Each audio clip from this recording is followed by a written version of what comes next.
Binance, Binance, Binance. I'm sure narinig nyo na yung news. So, meron na kayong 3 months para ilipat yung funds sa ibang exchange. Preferably sa local exchange. Honestly, hindi muna ako magmamadali, no? Funds ko na sa Binance pa rin. Ang 3 months sa crypto, parang 1 or 2 years na talaga yan, no? And baka in the span of 3 months, wala ka na rin mawi-withdraw kasi nasunog ka na rin.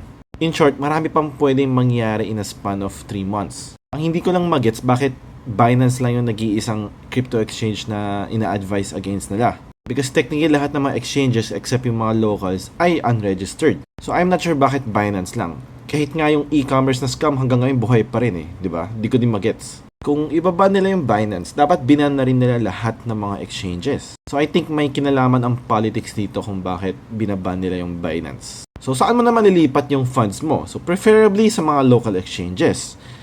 Meron tayong Abra na matagal na tayong ginos. Meron naman tayong PDAX kung saan para siya yung friend mo sa club na nakaupo lang sa couch at di mo napapansin na nandyan pa pala siya.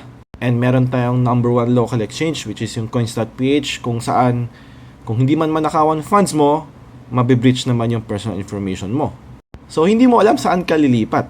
Pag nilipat mo sa ibang foreign exchange, pag naging matunog sa social media, ban. Lipat ulit.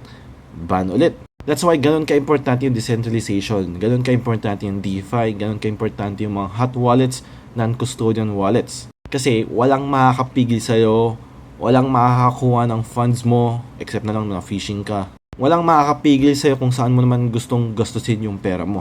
So I think this is the best time to learn paano gamitin yung mga decentralized exchanges, mga lending protocols, yung mga DeFi apps or dApps. Because at some point,